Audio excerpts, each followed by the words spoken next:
Good evening, everyone. How are we all doing?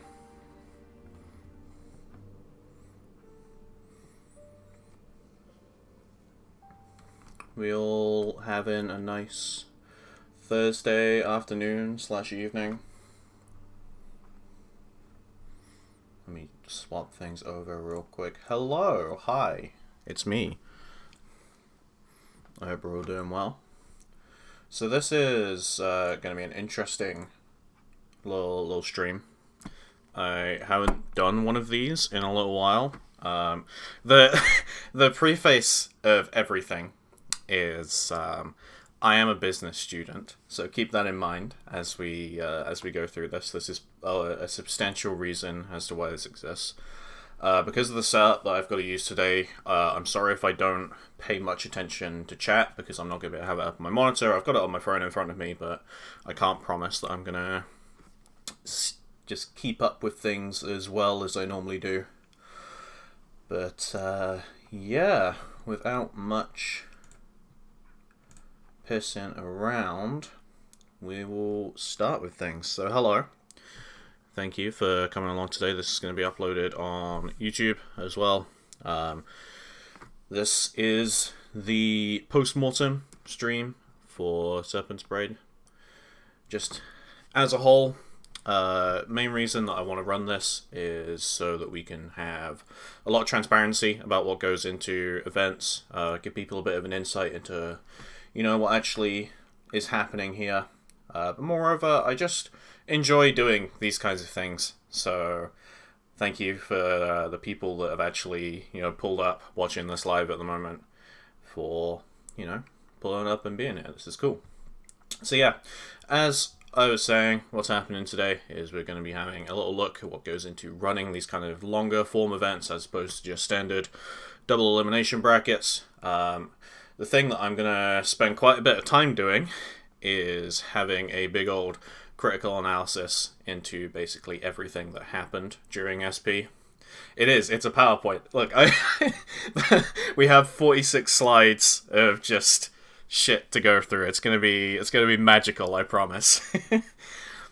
Yeah, critical analysis of what went right and what didn't. I'm gonna preface this by saying I'm going to sound probably very negative throughout the entire thing, but in reality that's just because I'm generally a bit of a perfectionist when it comes to this kind of thing, and as much as I want to kind of go into the things that didn't go that well in this one, quite a lot of things went really, really well, and they're just not going to be talked about as much because I want to focus on an actual proper critical analysis of what needs to be improved for the next time we run this. And the next time we run this, it's going to be a new game, so yeah, lot going on at the moment.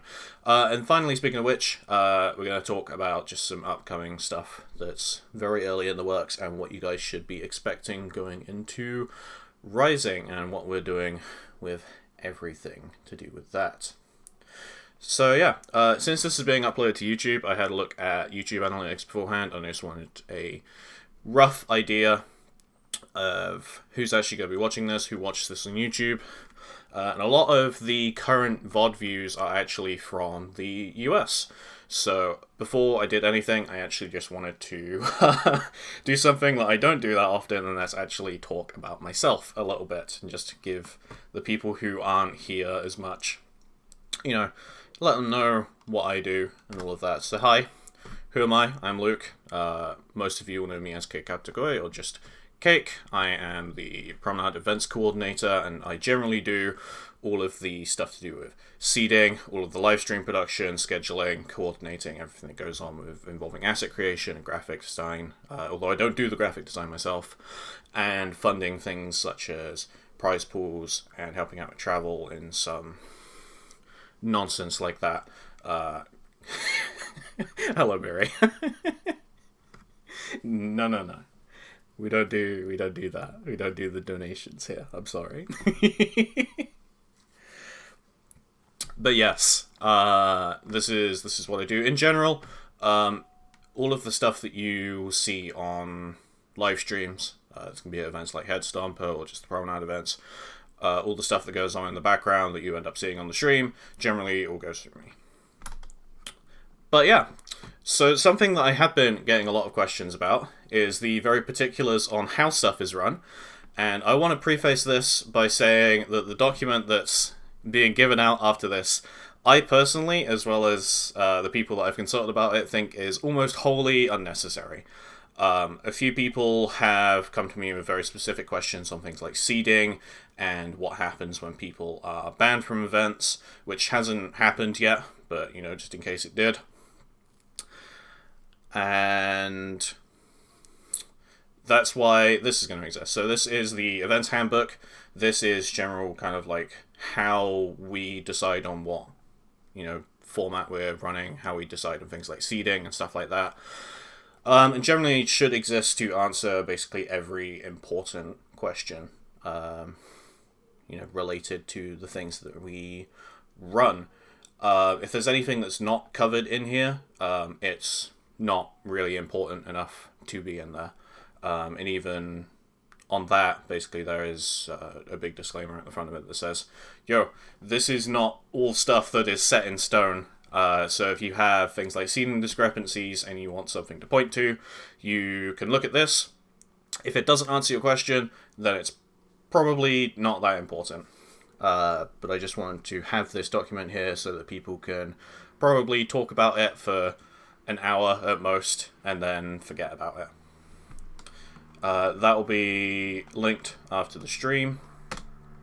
And yeah, something I did want to go into as well real quick is how we're going to do our announcements. So the way that we've been doing it so far is we have Challenge and Twitter as our main way. The Challenge community has an announcements tab, and that's always what we link. And then whenever we post something on there, that will then be available on Twitter as well, either through a link or a screenshot of it. We're going to start being very proactive with actually sharing stuff that is important as it comes up, because on the lead up to events such as Serpent's Parade Gala, we had a lot of questions come in from people that were either entering the event or planning on watching the event or had concerns about seeding and stuff like that, all of which was actually already answered before things like the seeding actually went public.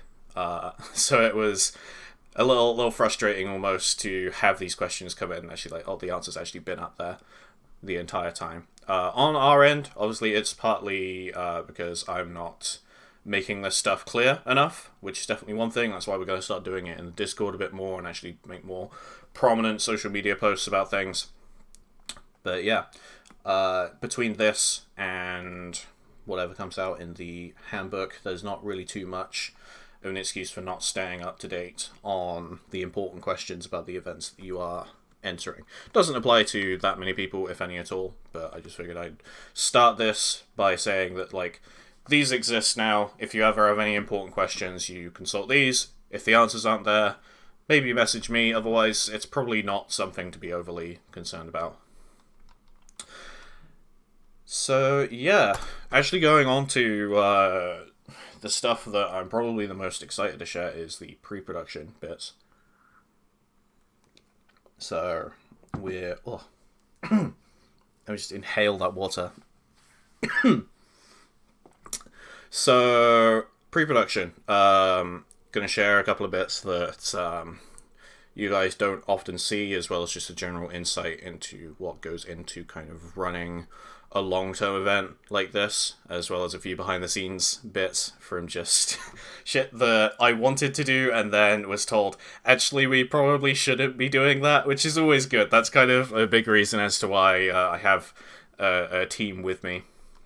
So going into Serpent's Parade, the general aim of things was we wanted to get some bigger numbers than we did with Sapphire Dance. For people who are maybe new here, Sapphire Dance was the old name of Ordanan's weekly series that we then kind of took over, and that then became Sapphire Dance Promenade, ended with Sapphire Dance Gala. It was a very similar structure to the Serpent's Parade event that we've just had.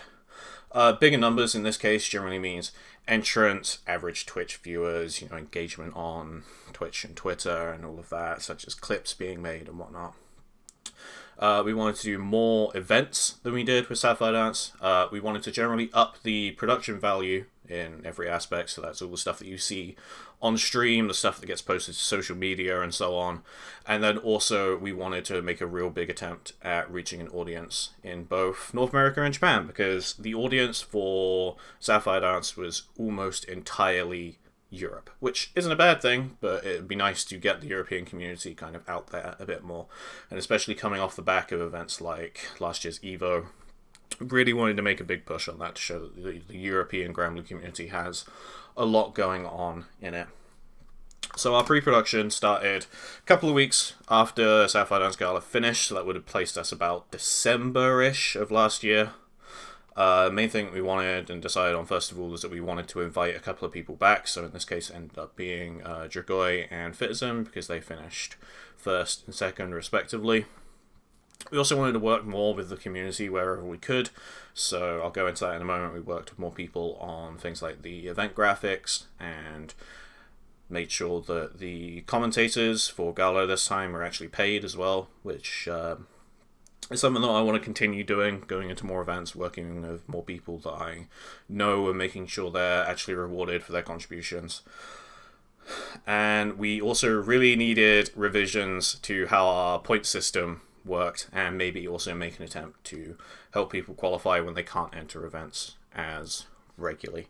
I do want to preface a lot of the stuff about Serpent's Parade and the money involved with it, that it is not a requirement to, shell out so much for event graphics and then pay like people for bracket running and stuff like that. Is absolutely not a requirement for things like online brackets. As production moves up and you can relatively afford these things, if that's something you're interested in doing it, then I'll always say, it's obviously best to consider it. But a lot of people, even when I said, hey, I would like to pay you for this, like for commentary, for example, a lot of people, well, they did accept, were a lot like, oh, I don't want to do this just because it's a paid opportunity and so on. So, yeah, just figured I'd get that, just mention that real quick. In terms of production, the actual improvements we wanted to make, we wanted to do a new overlay. We wanted to get big, prominent sign-up art, working with community artists. And the general theme of the production improvements is we wanted to have more things that were animated. And this kind of ended up spreading across every element of production, which I think turned out really well. In general, definitely turned out really, really well. You might notice that one of those points didn't happen, though. We didn't actually end up getting a new overlay. There was one that was in the works. It was going to rejig a couple of things around, make things a little bit more clearer, so that things that, such as our current overlay, where the titles are, that gets in the way of things like install meters and Zoe's Dragon Gauge and stuff like that. Just can occasionally cover up some character specific elements, and we wanted to get a new overlay that would also look better but also stop things like that from happening, because we hadn't considered it when I commissioned the old one. Our current one, and the one that we're going to be using for a little bit longer, was made by my friend Zadui. You can find his Twitter, I think, if it's not still private, at twitter.com @Zadui. That's XEDEWY. Very good friend of mine. He is responsible for our current overlay. He's great. Our new overlay was with somebody else, but unfortunately they weren't able to basically deliver it on time, so it was cut, because I didn't want to suddenly transition a new overlay in kind of midway through. So it's unfortunate, but that's how that is. The main graphics, though, which I'd love to show off every time I get, and you guys know that I do, is this one right here. This was made by Enstek, who you can find on Twitter. I will preface this by saying follow Enstek's Twitter unless you are under 18, in which case I wouldn't do that. But very, very friendly bloke, been around the scene for a while, was entering things a while ago, doesn't enter things now, but is very in touch with the scene. The idea that I presented to him was to take impact frames. You might know what impact frames are if you've watched a lot of animation recently, or just anime in general. Impact frames are something that I've always found very visually striking, and Enstec took this and made this small animation for our graphic, which, yeah, I absolutely love. It's a theme that we're definitely going to be continuing to do in the future. The color choices as well, I think, moving into this, are just, again, very visually striking. I absolutely love it.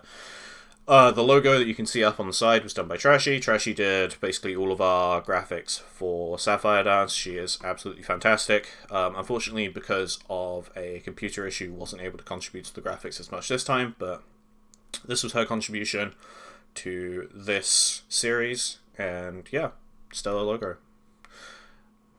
And yeah, the other things, we came in with the idea of we want to use the current reigning champions character for the main kind of character that was on our promotional art, and I think that, again, is a theme we're going to continue. Uncertain about the next one, because the person who is going to receive the invite is not looking likely that they're going to be playing Rising at the moment, which is entirely understandable. So we'll have to see, in which case I have a couple of other ideas on what to do. But we shall see. Something that I did also want to show off was an early version of this. So this is the rough sketch that I got a couple of weeks before this got completed. I remember I was sitting at work at the time, and this message came through, and I was like, oh my god, this is going to be fantastic. I've said it already, but Enstec was an absolute joy to work with. And if you, for whatever reason, want to get an art commission done, or you want someone else to help out with custom event graphics and stuff like that, biggest recommendation. 100% the biggest recommendation. Their work is absolutely fantastic. So yeah, moving on from that, the big thing that we also wanted to tweak, as I mentioned earlier, was the point system. So I did this in part with Godflash. Godflash essentially acted as kind of a last consultant on it to make sure that the system that we were using was, looked like it was going to be good. And thankfully, yes, this was a really good system. I think the point system that we have here was basically immaculate.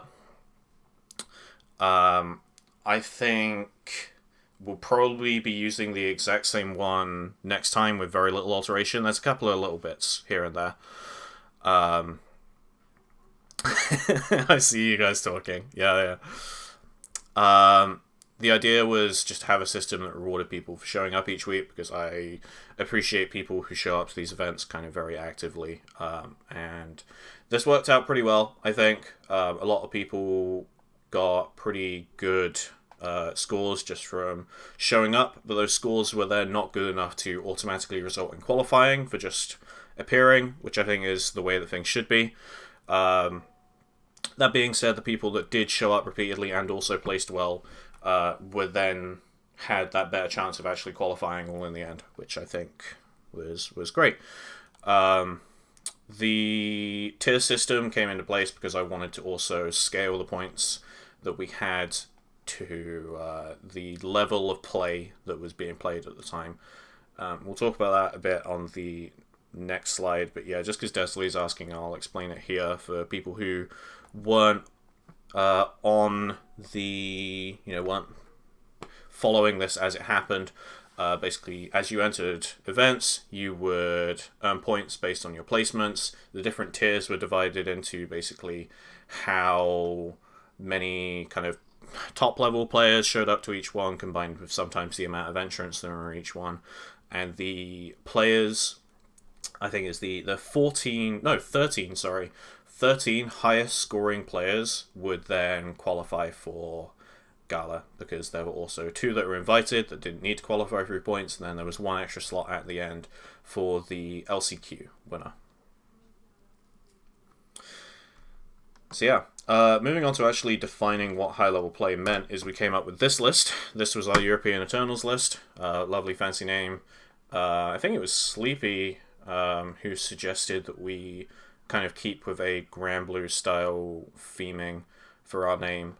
This was just around the time that she did her team, which the team event was excellent, and that you also use a similar naming convention, and those conventions are very easy to follow, I think, for people. So our list here was mainly composed of, or entirely composed, sorry, of people who were Grand Blue Community League finalists, and also Sapphire Dance Gala, because those were the two kind of big high attendance events that happened happened just before this needed to be created. There's also a few people who aren't part of that list of players, and we just added a couple like notable extras on people who don't actively compete, but we're still very, very strong. So we've got players like Navir, we've got players like Gatekeeper Spy that are on there who don't actively enter weekly events, but if they showed up, they should be considered as a player that can kind of affect the general level of play that's going on. All in all, I think this worked out really well. This is a good system for kind of deciding the tiers that were being involved here. And yeah, I don't really have too much negative to say about it. I think the next time we do this, we'll have a look at what kind of bigger events are maybe going on and take from there, but also people who consistently show up and place, kind of top 3/winning weeklies. It'll be a little bit harder to define maybe, but we'll aim to come up with a very similar list, I think. And then, yeah, moving on, the other thing that we decided to do with our point system was this. We decided to do Flash Gala.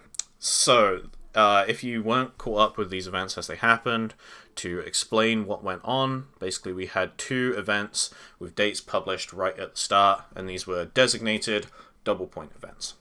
They would help people out who can't enter quite as often, and we ran one on a Saturday, one on a Sunday, to try and give as many people the opportunity as we could. Restricted the entry for the top 6 at the time. And yeah, I have a lot to say about this later when we get into the critique. But I think it's worth putting on, first of all, that this was the most criticized element of the entire thing, and I think both at the time and in hindsight, with my big glasses on, that this was an idea that either could have been executed a lot better in regards to what I actually wanted to do with it, or shouldn't have happened at all. At the least, the events where this stuff took... Oh, sorry, let me try that again. The Flash Gala events, the winners of them obviously did influence the amount of people who were able to get into that qualifying position, which is kind of good because that's the way that we wanted to get in.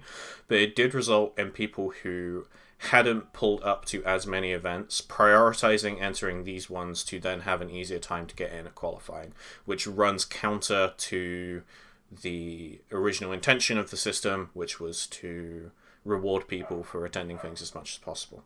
I'll go into this more when we actually get into the critique, but that's generally how I feel about it, and I have a feeling that a lot of other people feel the same about this. Moving on from that, a couple of other bits. Pre-production is for people who watched Vortex Gallery back in February. There was this trailer that showcased, not exactly the most complicated edit process in the world, but it was a new thing for me to do, to actually show off a trailer during a live event for something that was upcoming, and it did generate a little bit of buzz. It was broadcasted to over 100 people at the time for the people who were watching Vortex Gallery, including, again, an international audience, which was excellent. This played during the commentary switch. Oh no, Vegas. Yes, yeah, I use Sony Vegas, I'm sorry. this played during the commentary switch, which I thought was a very good time to do this, just have this on and make the transition process smooth instead of just, having people wait for 5 minutes while I bring more people on, do sound checks and all of that. So from a production perspective, this was very good. And also it got people interested in what we were doing, which is excellent. I loved it. A couple of little funny bits about this is we had a portion of the trailer that was devoted to some in-game lines, because I wanted originally to go into this in an attempt to kind of build a bit of a narrative between our two invited players. And I was like, hey, Majin, can you give me a little bit of a hand with translating this one line? I think it's one of Abel's dive grab lines. And he did, and that was excellent. And I was like, okay, this is good. This is the only one I need. The rest, I can actually just... I can use the in-game subtitles for, because it was from an introduction. I found out about 24 hours after this trailer went live that the subtitles that are used in-game do not often line up with what is actually being said in the Japanese dub of the game. So I feel a little bit silly after that, but there you go. That's a little fun story about this one. And now I'm going to double/triple check any time I use any sort of thing like that. You are all very welcome to laugh at me, because I'm laughing at it as well. He doesn't know. No, I don't. But yeah, another thing that also appeared while we were on the build-up to this was we had the YouTube appear. Just wanted public voice storage in a way that was very easy to access. Was really easy to integrate with Keep On Rockin'. And unfortunately, while that site is no longer here, it does have a new alternative that we're going to start using more proactively as the year goes on. If you haven't already, throw a subscription to the channel, or don't. It's whatever. This one technically started in January with Sunko's birthday tournament, but it's got full VOD storage for Head Stomper, Vortex Gallery, any other events that's generally run through my channel. There is a potential for some extra future content on there. I've been brainstorming a couple of things with Saki that I don't know is ever really going to see the light of day, but it's an option that is open.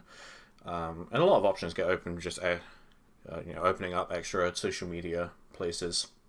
So yeah, that was a thing that happened. But I do think the thing that I haven't mentioned yet, I guess it's on the next slide, is one of the main things that happened on the build-up to this tournament was Promenade just became a thing. Now I want you to keep in mind, as I refer to it in this way, again, I am a business student, this is how I think about these things, but the big point down at the bottom is the very important one that I want to emphasize. The intention is not, and never will be, esports. That's not something I am remotely interested in, and I'm sure that's the same for a lot of other people. I have no intention of bringing any of that sort of kind of shit into what is essentially an online grassroots scene. There's no need for it. Instead, what everything is kind of meant for here, just with Promenade being a name, is to keep everything that I coordinate all under one umbrella, and also just have a name to point to that can promote just European Granblue a bit more. We have this, we have, Hearts of Blazing is also a name that is thrown around quite a lot when it comes to European Granblue. So having these two big, hopefully kind of big names is good, I think. I think it's good for the scene. Buzzwords located? Yes. But again, this is how I think about these things. I hope that people can trust that I won't take this in a direction that they do not find okay, and I think that me sitting up here and going through basically my entire thought process on why this is a thing to begin with should hopefully help with that. I want to be super transparent with basically everything that is run through Promenade. So if there is ever an issue, or if there is ever anything that people think is a developing issue, just message me about it and bring it up to someone. It's a community team, and we want to do what's best for our community at the time. So yeah, just wanted to mention that here. Big point up at the top as well is to get together a group of people that I trust, but also a group of people to stop me from being overambitious. Did you know that this series was eventually meant to have an offline component, because that was in my first kind of proposal for what to do, and that was a silly idea.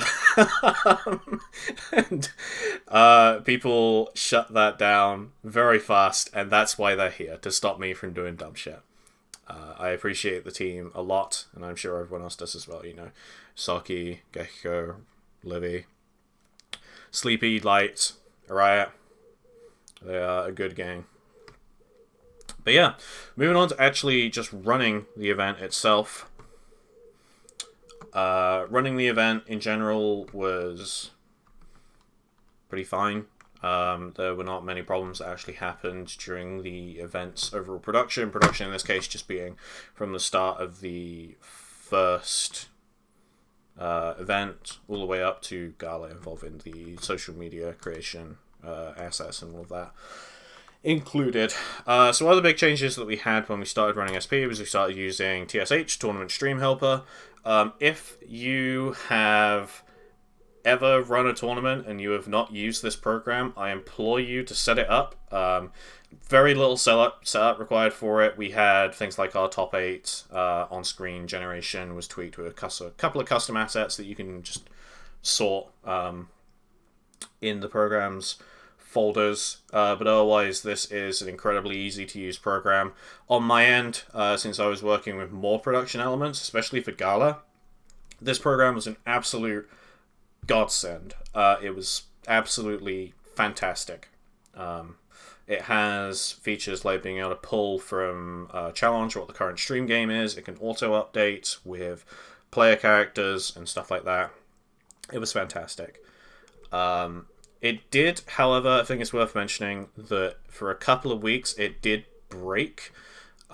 This was not necessarily the program's fault. I think this is something on Challenge's end where they were going through a few bits, redesigning some of their online components, and it broke the integration for a little bit. But even when it was broken and I couldn't automatically pull up games or display top 8 as well on the bracket, on the stream, sorry, it was still much easier to use than using stream elements like I had done before doing this.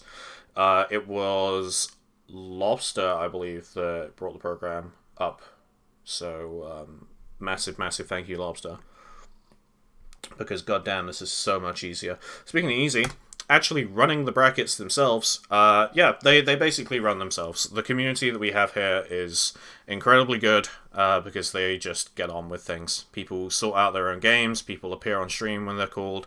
Very little confusion going on. Things like connection tests were all handled incredibly well.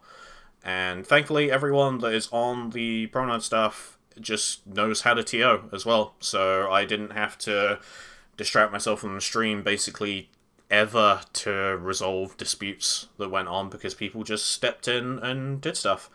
I asked a few people about, you know, how you think the event ran afterwards, and I never had a single bad word about, you know, just the general bracket running, and hopefully people just generally didn't think about it that much, because it just went essentially as close to perfect as you can get, which is excellent.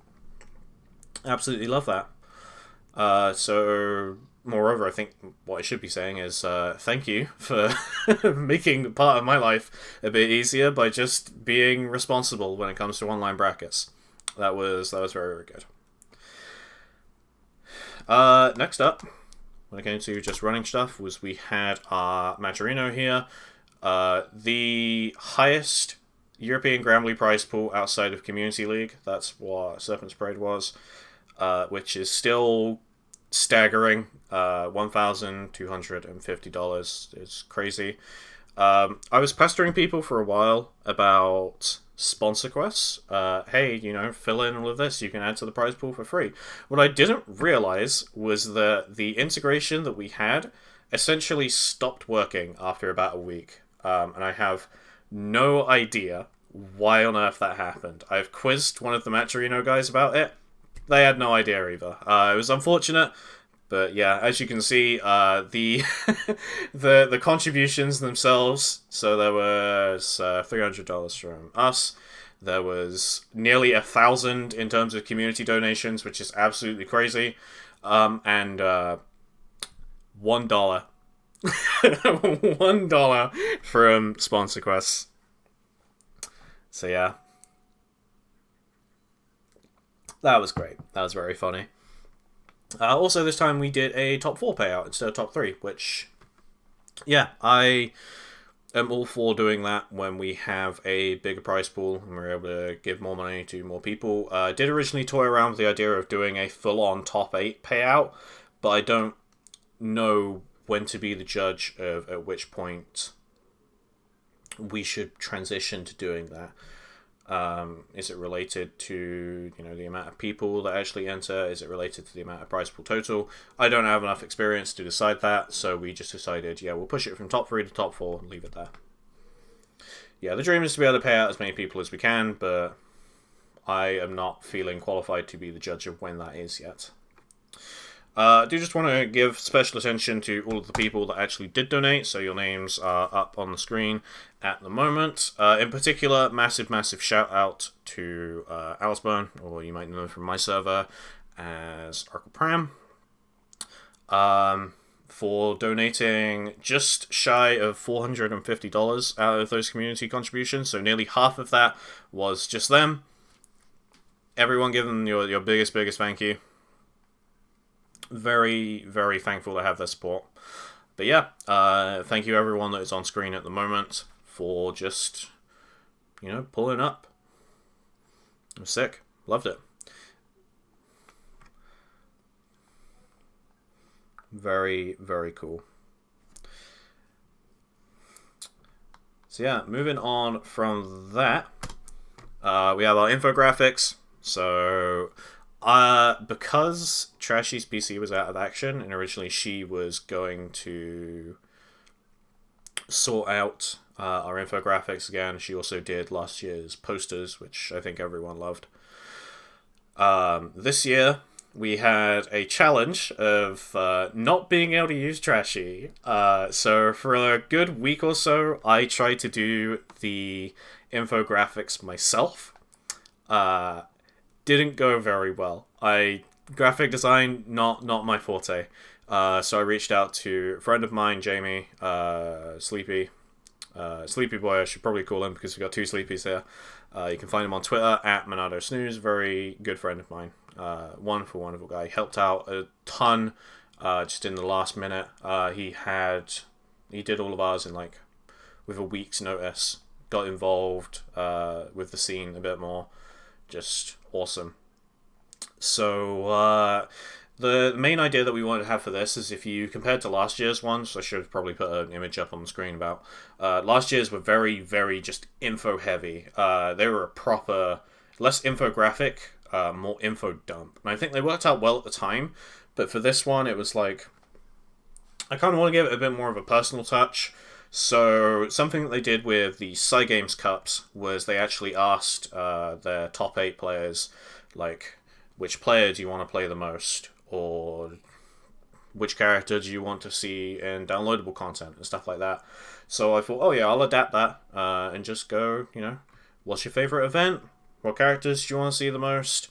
And, which player in the event do you want to see? And I think this worked out really well.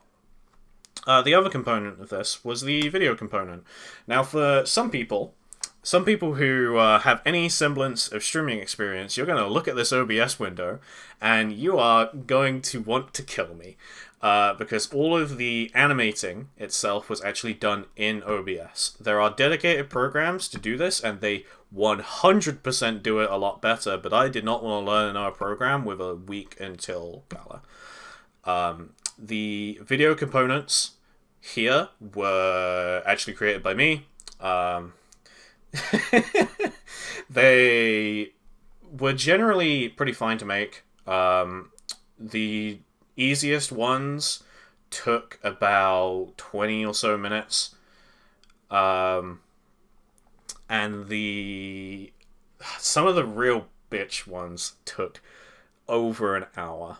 They were just mental. I do plan on uploading a recording of all of them because we didn't actually get to show all of them off. What I can do now is I can actually show off a couple of the ones that we didn't get to see on screen. One of these, I'll show you guys God Flashes. God Flashes took the longest because we had to... I say we, this is actually something that I just did. Had to cut frames from a certain part of Nam's intro animation so that I could get a smooth loop of her just not talking. So let me put that up on the screen. Hopefully should all still be working. Yes, there it is. So this was good. Definitely enjoyed these a lot. She yaps her a little bit, and then, yeah, relatively smooth after that. There were a couple of these that I thought were just excellent, but unfortunately, yeah, we did not get the chance to use them on the stream. So here's Roku's as well. Again, I want to record all of these and then upload them, but as you can see from the actual format that they were done in, they are not in a format that is good for just like raw uploads, which is unfortunate, but we will find a way, I suppose. So yeah, it was all generally very good here.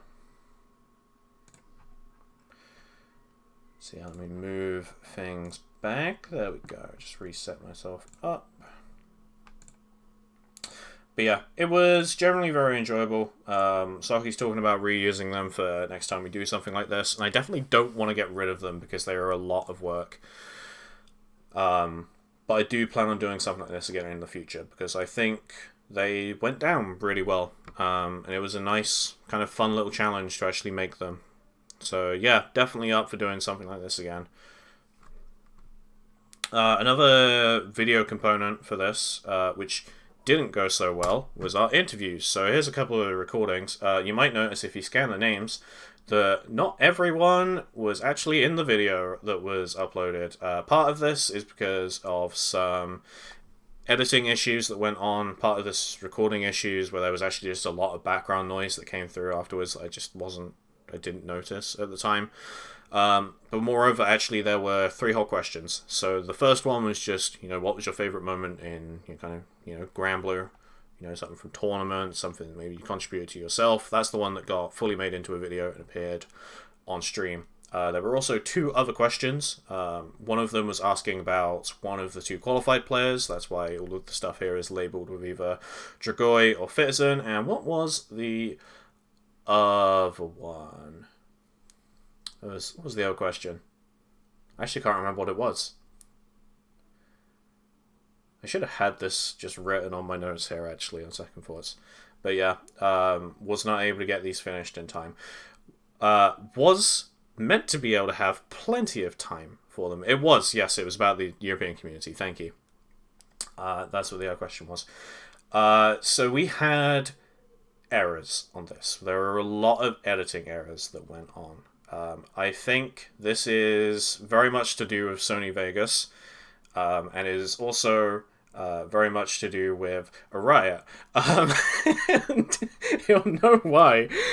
So when I was editing up the first one, everything was going completely fine. It was a really smooth edit process. It was excellent. And then I got to rendering it, and it would always error at the exact same spot. And I was like, I don't understand. Don't get what's going on just at all. It's actually because, for whatever reason, the specific PNG that I got of a Riot's profile picture just threw up an error whenever it wanted to be rendered, and it just halted the entire thing. So I spent half a day just trying to figure out why this wasn't happening. I got a different version of the profile picture. It worked. Yeah, definitely frustrating. So I wasn't able to actually put together the rest of the other ones because this just spent so long. I don't know if I'm ever actually going to get around to properly compiling them and making them into videos. I want to, but I don't really want to make any promises. So yeah, it's unfortunate on that one. If I'd realised what the problem was sooner, I would have been able to sort it, but it was a very hard problem to identify. So yeah, wasn't quite able to, which is definitely unfortunate. Moving on from that, something that did go very well was we had our last chance qualifier.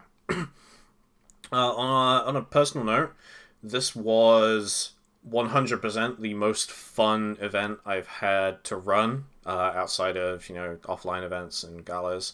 I absolutely just loved watching this. I love seeing the community kind of come together and rally for these players that you don't often see kind of at the forefronts of tournaments at much. Bribri-san, Tatsu. We have Viram up there as well. We have Viva up there. It was brilliant.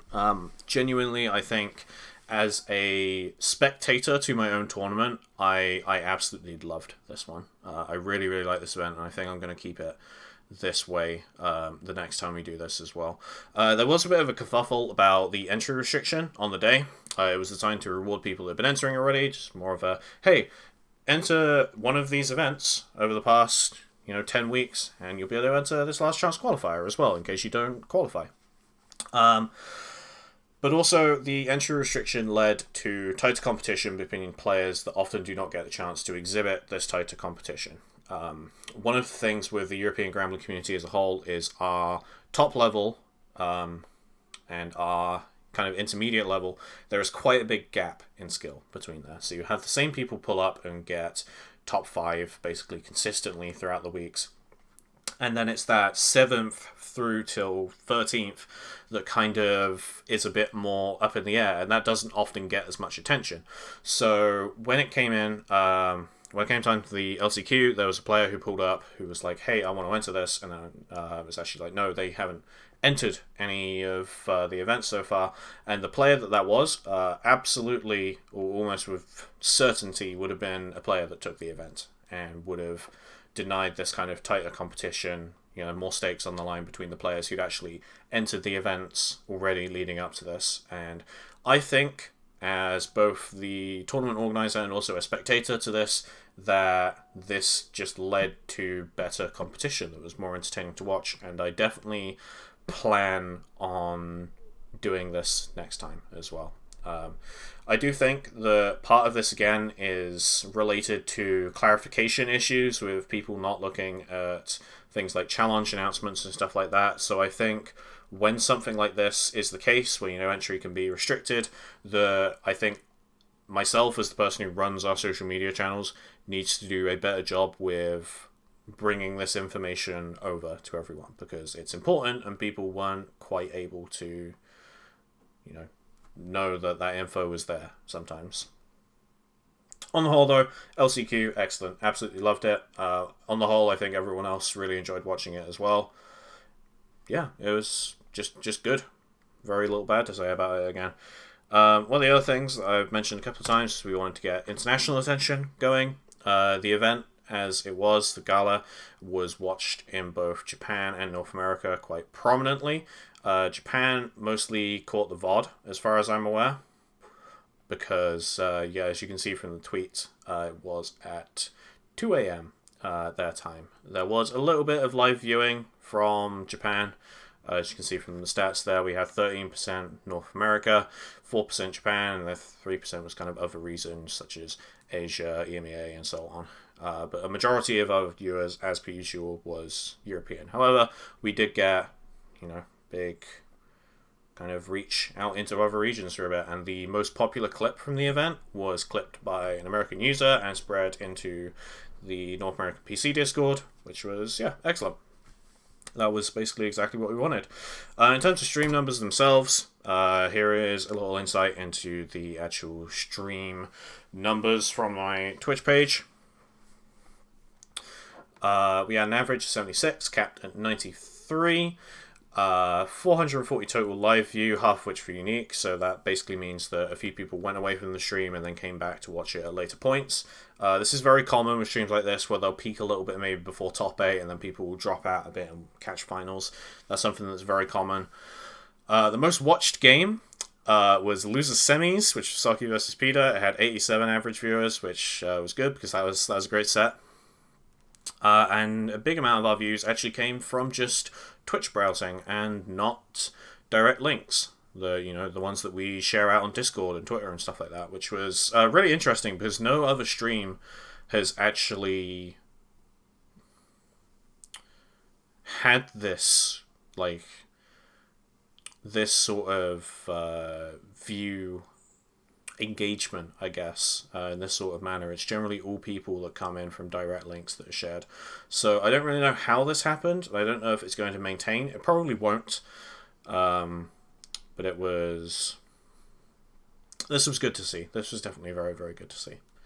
It was the biggest event of the year online that I've run, behind Vortex Gallery. Vortex Gallery had a higher average viewer count and a higher peak, but it would fluctuate quite a bit more. I think on the whole I prefer this, though, where the average is consistently quite high. Headstomper performed better than both of them, though. Anyway, critical analysis time. So, I don't know if you guys can see my phone in the mirror and me accidentally pulling out my Duolingo. Let's go. Right. So, for people who weren't here at the start, I want to reiterate again that I am going to sound very negative. I'm a bit of a perfectionist when it comes to this stuff, and I do tend to focus on the things that go wrong more than the things that go right.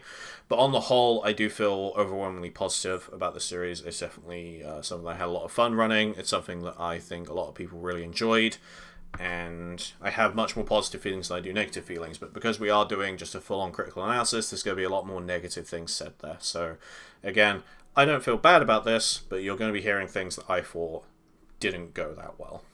I'm going to be probably pretty blunt with some of them. But yeah, I guess we'll just get on with it. To start with the things that basically went as perfectly as they could do, the things that I'm not going to touch that much, as I already kind of touched on already.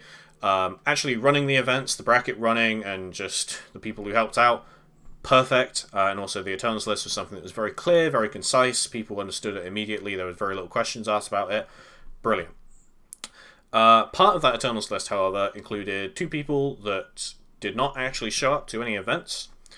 These were our invited players. So there was a 10-point bounty for taking a set from your Dragoi or Citizen. However, neither of these players actually ended up showing up to any events. Now, need to very much clarify, not the player's fault. People have lives outside of Granblue, as everyone should do. So do not look to these players and go, oh, this went wrong because of them, because that's not the case. I'm definitely still uncertain about invites going into our 3rd season because it's going to be an entirely new game, and as of right now, as I'm sure a lot of people are very aware, not everyone's feeling that positive about the new game, so yeah. I am, however, going to look into getting out additional extra bounties for players that are putting in particularly hard work in some of their runs, so that's if they go into losers early and then have to play like double the amount of sets to actually end up taking a tournament, or things like bracket resets, because you had to play an extra set against the person that was in a position to play, or person that was in position to win the tournament. Things that are more realistically achievable, I think, are something that should be given priority. Kind of feeds into the point system. Point system on the whole went generally really well, as I kind of mentioned earlier. The big exceptions to this is the thing that's on the next slide, and also the fact that the lower attendance events, so our low attendance events actually ended up capping at about 15 or so players, or just under. It was more in the position of there were players that would be seeded 13th in a bracket where someone could get 17th. So that person who got 17th would only be entitled to get the entry points, and then someone would go 0-2, but because they were seeded higher, they wouldn't be placed into that same lower end of the bracket and loser side, so they would automatically get a few more points just for being seeded high. This didn't end up resulting in any meaningful changes, but I feel like it's something that should just be nipped immediately going into the next one, because that could lead to some serious problems. But also I think it was pretty unfair that some people got rewarded more for just having a slightly higher seed in some of these lower attendance events and then just losing. So I think in the future it's probably going to be that people who immediately lose both of their sets just get the entry points, just to kind of keep that fairness up. Big one next. Let me get the water. And the thing that we've definitely received the most critique about, understandably so, was this Flash Gala. I think this was the only thing in the event series that I think was an explicit failure. Again, as I went into earlier, if you've just pulled up to the stream, maybe I'll quickly touch on it again, that the intention of these was to give people who aren't able to actively enter events more of a chance of qualifying. So maybe you can't pull up on Saturdays regularly, but you're still, part of that European Eternals list. You still are a player that's very capable of qualifying for Gala, but you're not able to for whatever reason. Because you're not around on these days. So we ran one on a Saturday for the people who can enter there. We ran one on a Sunday so that people who aren't able to enter as much are actually able to enter that. And for the most part, the people who aren't able to enter as regularly pulled up to that Sunday one as I kind of expected, which was nice. But the reward that it had was massive. It was double points, locked tier A points. Which meant that somebody getting 5th at a Flash Gala was the same points as somebody getting 2nd place in a high tier event, which shouldn't have been the way that it was. Needed a lot more time in the oven, or simply should have just been chucked out the oven and straight into the bin. Was not the best implementation of any sort of extra gimmicky week. Or 2 weeks in this case. The events were less stacked, but gave more points, so there was not quite as much higher level competition, and then some of the people who placed, say, 7th or 5th, got these exponentially higher points, which again, while it didn't really lead to much of the decision of who actually ended up getting qualified, is something that could have posed a much bigger problem in other circumstances. But also one of the things that was a big problem, and I didn't expect it to be a problem, but it was actually for the people who were restricted entry, it's essentially just punishing for getting one big win. Livy's in the chat, so I'm sure she won't mind me talking about it. Was she got a set win on Saki, which is fantastic, but that put her in a position where she then wasn't able to enter Flash Gala because she got one really big win, and it put her qualifying position in jeopardy for a little bit. Again, essentially punishing her because she got a really good set win, which immediately made me think, oh, actually, this sucks. This is not going so well at all. Definitely not great. As putting on the slide, not doing that in the next one. There's no replacement plan for it. We're just going to stick to very much standard format going into a Rising event, and I wouldn't expect to see something like this return. On the very slight chance that it did, it would have to be something that was run in a format outside of this, so I could actually make sure for certain that it's going to go well, but I think it's a very low chance. I just wouldn't expect to see it at all.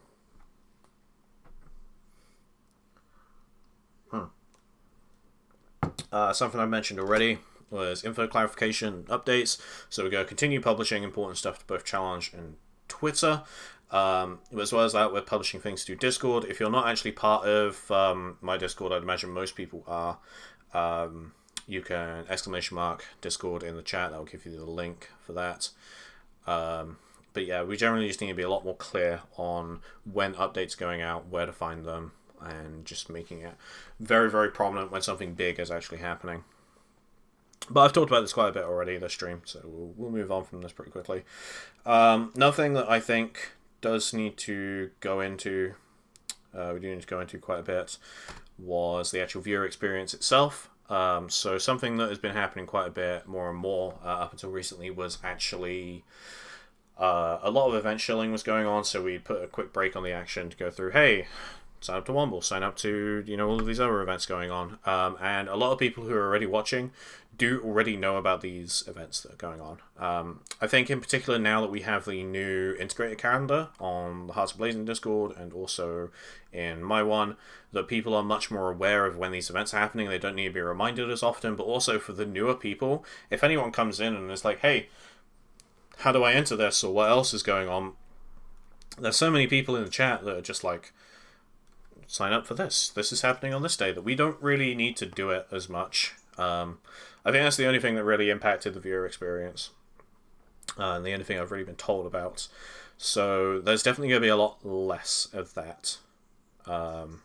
We'll still shill new stuff as it comes up. I've had a couple of people ask me, hey, if you're running weeklies this week, I've got this event that's going on next week, can you show it off? That's cool, there'll still be more of that. But for regular weekly events, people don't need the reminder, so we're probably going to stop it. Asoki says, yeah, when there's downtime, people will probably just naturally transition into being like, hey, Hard Edge Weeklies is on Monday, and all of that. So, yeah, do not need to shill everything. Changing pace from that, we had the mid-run feedback form. Not a lot of people answered this, and a couple of people instead gave me their feedback in DMs, which is, of course, completely fine. Appreciate any and all feedback. The feedback from this form did immediately result in the public point sheet, which was something that I wasn't sure about doing at first, and then I was just like, no, I need to stop doubting this is a bad idea, we'll just put it out there. And it ended up being fine, again, because clarification of information, very important, people can check that sheet whenever they want, was a good decision. And thank you very much everyone who answered this or gave me feedback in DMs that led to that happening, because that was a good thing to have happen. One of the big things that came up was requests for more auto-qualifying events, so things like last chance qualifiers. People have toyed around with the idea of having auto-qualifying events happening with other tournaments, so things like Wombles and other stuff that goes on just occasionally, resulting in qualifying spots to make those events both more popular, but also just to kind of spread it around a little bit. Not sure how I feel about that at the moment, but it's definitely something to be considered. Something that did also come up in this sheet was talking about widening the range of commentators. Now, to touch on this very briefly, this is something that's becoming a bit more of an issue as time goes on, because people have lives again. So basically the process is whenever I used to put sign-ups out, I would put a ping in for commentators in a channel in my Discord, basically saying, hey, need 2 people for this date, this time. And these would very frequently just not be answered by an increasing amount of people, which again is not, calling anyone out or anything. But the same people would constantly be there every week to pick up the slack from that. So make sure that you, instead of, potentially having like, oh, they need to have more variety of commentators, I think it should probably more be give your thanks to people like Gekiko or Riot, Dave, who like consistently wanted to pull up week on week and contribute their time to the series, which was very appreciated from me. I feel like I need a bit more credit for it. That being said, if you ever want to commentate in an event like this, then you just give me a message. I would love to have more people on. I'm trying to figure out a way at the moment before we come back in September to have more people on for commentary, as well as just other things to highlight some more people in the scene that don't often get that chance to be highlighted as much. So yeah, just wanted to bring that up real quick. Other thing as well that's coming out after this stream is there is going to be a big old feedback form. This is just going to cover basically everything about the events themselves to Gala, and also a couple of things about what you would like to see going into the rest of this year and next year. Would really appreciate if everyone who entered or watched or was just generally aware that this event was happening answer this. Obviously, if you haven't entered or watched, you're not going to be available to answer as many questions, but I still definitely appreciate the feedback anyhow. That form is actually live right now. If you type in !form into the chat, there will be a Google form link that comes up, and I would really appreciate if people were on that. And yeah, I think that covers basically all of the critical analysis, because I kind of ended up doing half of it while we were explaining the production side of things anyhow. There's a couple of other little things as well. Mostly just little bits here and there of stuff that happened week from week, so things like connection tests and so on that I think need to be standardized and improved, but actually a lot of that stuff is going to be in the handbook that comes out. But also there's not many situations where it comes up to begin with. But yeah, that just about covers this section. So to end things out, I want to talk a little bit about what is coming up in the near and far future, looking into 2024. The big question that is on my mind, and will continue to be on my mind for a good old while, is this fucking thing. So Granblue Rising, I mentioned it earlier. I'm sure everyone is very aware. Not everyone is on board with this game. However, the expected community is going to be significantly larger than the current Granblue community. And because of this, on December 9th, we're going to transition over to weekly Rising events, most likely. Just want to go into this and say all of the stuff that is in this section is all very speculative, and it could completely change. But to dive into specifics about Rising, crossplay, if the implementation is essentially flawless, will be allowed. Otherwise, it's going to be PC locked again, just because seeing crossplay implementation, even in titles like Street Fighter 6, doesn't fill me with a lot of joy that it's going to be implemented that well at launch. As well as that, people who are playing the free version of the game, we don't actually know if there's going to be any way to spectate their matches, and if they don't have this, then they're probably not going to be able to enter. Tuho's mentioning it as well. I clarified it a few times.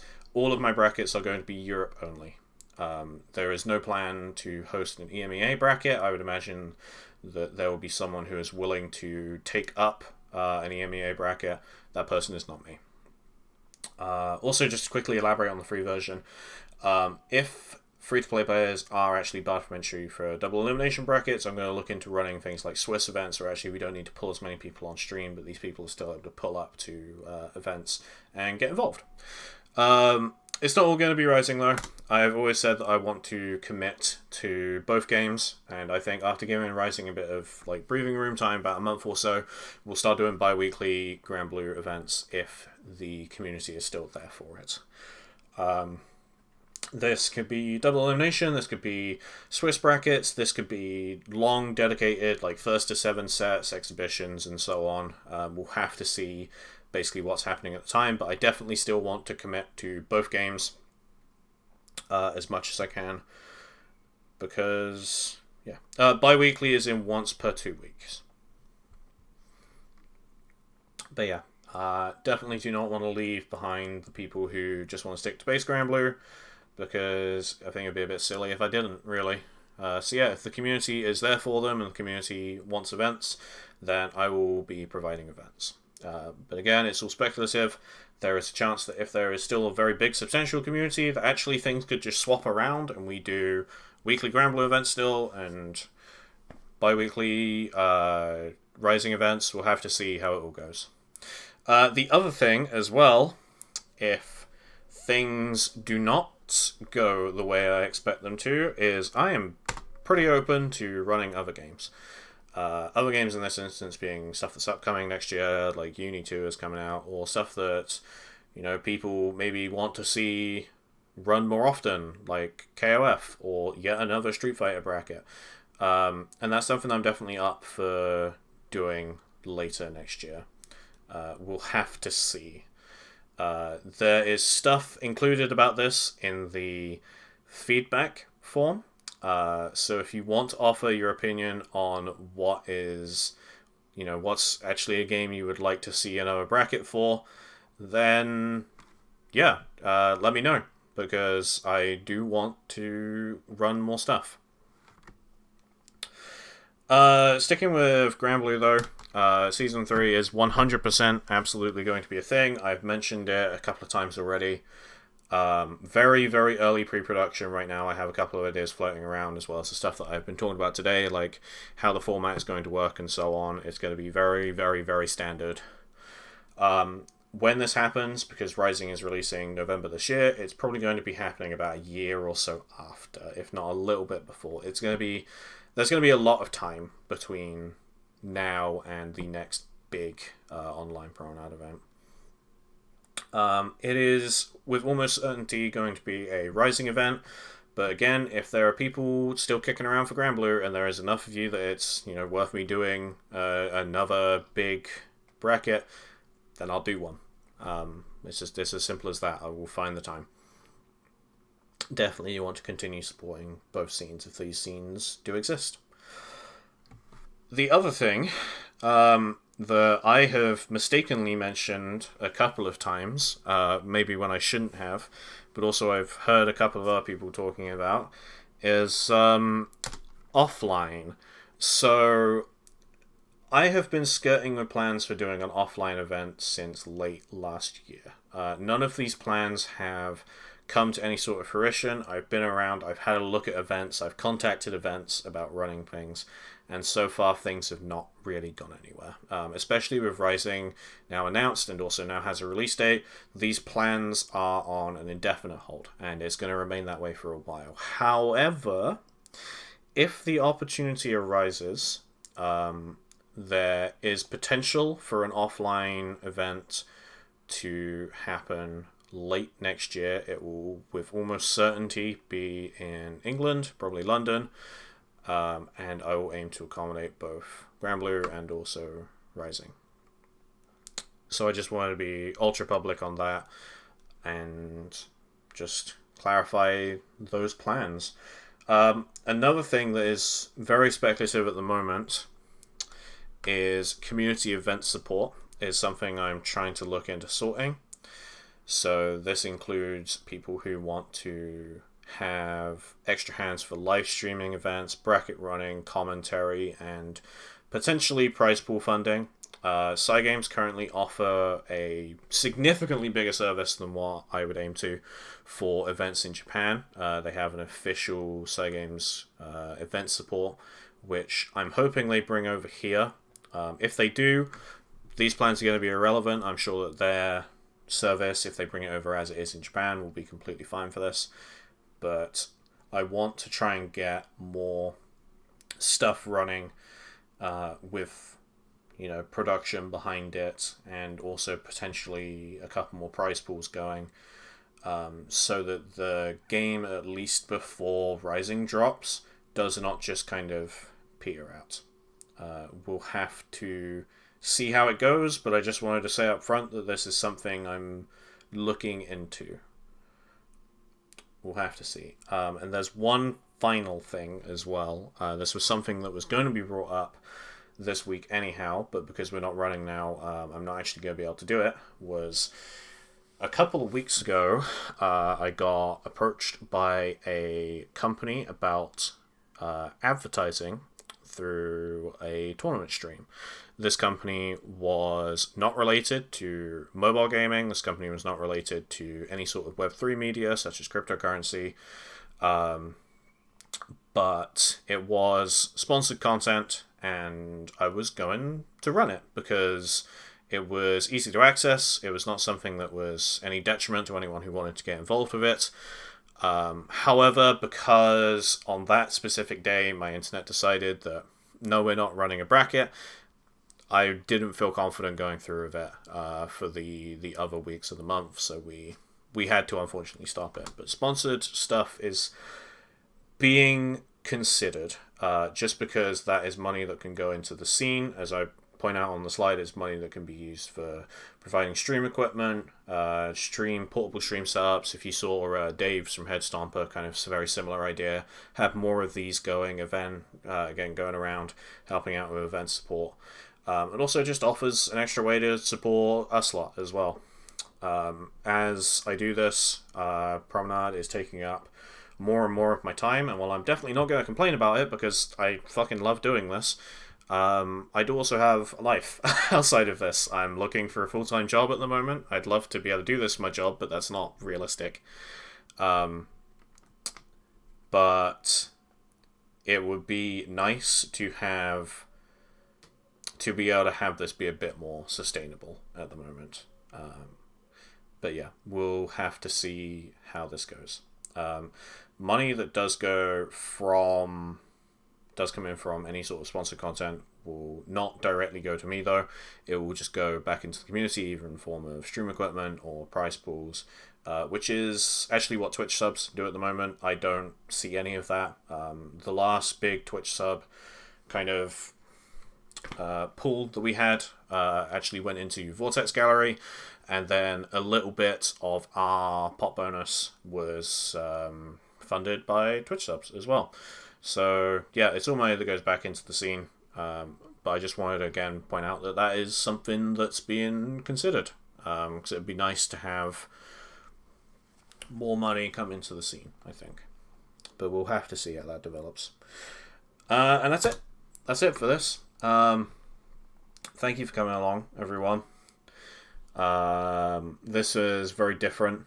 I'm very, very business studenty. I'm very sorry. That's why this exists in the first place. But I feel like it was good to give people a bit more of a look into what was going on here, what our plans are. I'm going to be taken off now until the end, or till the beginning of September, basically. That's when our weeklies will come back. I wouldn't expect to see me basically anywhere until then. But yeah, thank you very much, everyone, for coming along. I appreciate everyone saying thank you in the chat. To end this on something that I've said a couple of times before, as much as I appreciate people thanking me for running stuff, make sure that you also give your thanks to everyone who has been involved with basically any part of this. You know, Enstec did the brilliant art for this. Jamie Sleepy did all of the infographic stuff, and also there's everyone that's on the Promenade team who's helped out with TOing and bracket running and stopping me from doing dumb ideas. So yeah, I would make sure that you especially give your thanks to them as well. So yeah, I'm going to end it there. Thank you very much, everyone, for coming along, and I will see you probably September. Have a nice rest of your day, everyone. Bye.